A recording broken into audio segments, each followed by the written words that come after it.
Are you in the middle of a financial storm? Everything is collapsing around you. Your friends, your family, coworkers are not supporting you, and you're wondering why God is not there to help you. So this week, guys, I want to talk about the financial storm collapsing around us and what it truly means. Because I went through one of these storms recently, and I was in the same place of asking God, why? Why is this all happening? And after thinking about everything I've been through and why it was happening, God was leveling me up. He was taking me to the next level. He was shaping me from the inside out. He was changing me as a follower. Does that all sound weird to you? It really did to me when I was going through this because I didn't understand why everything was falling apart. I'll give you an example. Or how about I just give you the whole story and I'll make it short and brief. So, the story is this: there is a substantial check that I was waiting for that was 5 digits that was being held up by the maker, the person sending the check. Deposit the check. The check actually gets, it should have been released within a day or two. It gets pushed out 3 days. And I call my bank, which I won't name here. And they basically tell me, oh, for that substantial amount of payment, we're gonna put it on hold for a couple days. Okay, not a problem. That happens. All while during this time, all my bills are piling up. I've got other financial pressures along with the business. The best way to describe this situation, and I'm going to go back and start this here. This journey to get to this point of this check to be able to get it deposited was almost a 3-month wait. And so during those 3 months, yes, I was able to make other money. I was able to do other things to keep things moving. But the rug was being yanked. And I really thought long and hard about this. And what kept on coming to me during my journaling time and reading scripture in the morning was this: God is putting you in a place to test you from a standpoint of more, because lately I haven't had more. I've had just the basics. And now he's testing me with a little bit more because this check will give me some more. And what I'm going to actually do with it, other than take care of my bills, there are several other things that I want to do, and I'll talk about that shortly in the video. But what I was going through was everything was pretty much in shambles. I was just barely able to pay bills. I was barely able to make sure the business was taken care of. And I was just hanging on by a thread. And then all of a sudden, delay with the check, delay after delay, probably 4 times. And then finally got mailed out. And then when I saw it got mailed out, I looked at the stamp on the upper right-hand side. It literally was stamped to go out on the 7th of August. I didn't get it till the 18th. And it didn't come from across the world. It literally came a couple states away. So you tell me, there was something there within that storm that God was looking for me to learn. And it was to be, honestly, trusted with more funds than I've had in a long time.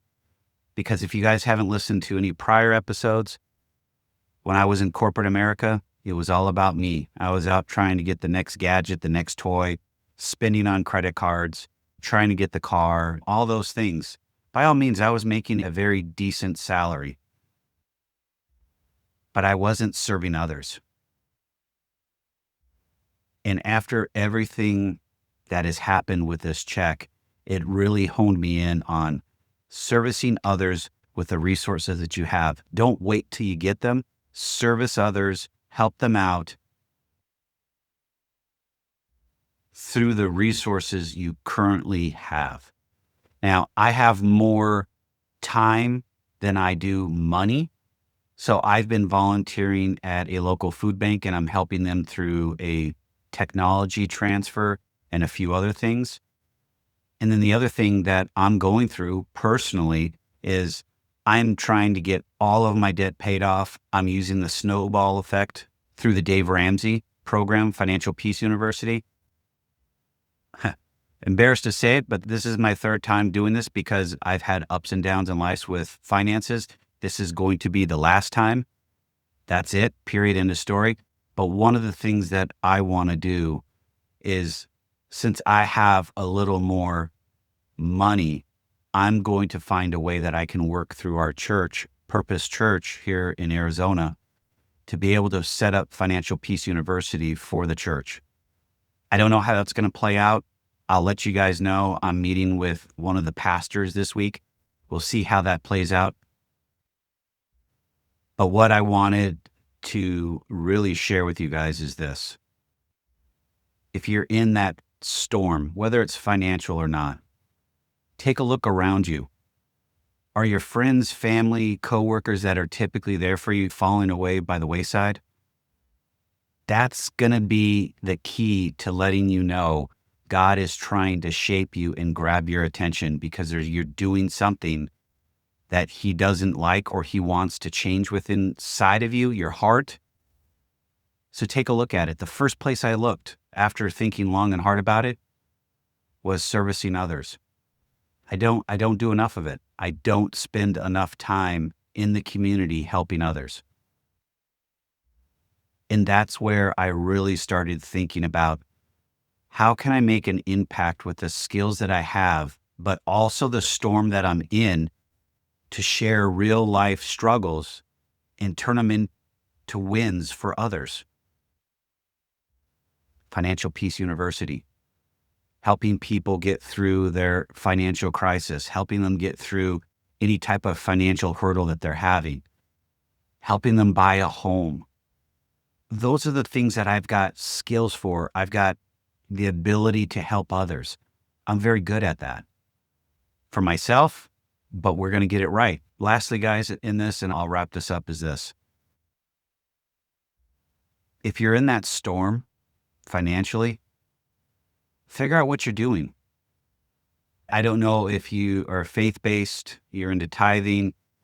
Think about service at least. Can you help other people in your community either through donating time or donating money or both? See how that plays out in your life. See how that impacts who you are and see what that does for your financial storm. Because we all want to have peace during a storm. And I know I get peace when I journal and read scripture in the morning and I'm helping and serving others. It takes me out of my financial stress and put me into another world that is just beyond recognition. It's literally, it changes my whole mindset. It refreshes me. It renews me. It brings me into such a better place in life. So if you're struggling, guys, and you don't have anybody to talk to, please reach out, subscribe, share, put a comment in the actual notes. I'll respond to you. I'm all about building community and sharing with others to let you guys know you're not in the battle by yourself. And there's ways to get through the storm. But you have to sit down and have that honest conversation with you and your maker, God, whoever you want to do that with. But until you actually have an honest conversation about why you're in that situation, your storm isn't going to change. Peace is not going to come. The storm isn't going to subside. You're going to continue to live it over and over again, and that's not what you want. So take that time, figure out what's going on, have that honest conversation, journal, read scripture, whatever you want to do. But know that you're not alone. Reach out if you need somebody to talk to. All right, guys, have a good one. Stay healthy, stay safe. I'll see you guys on the other side.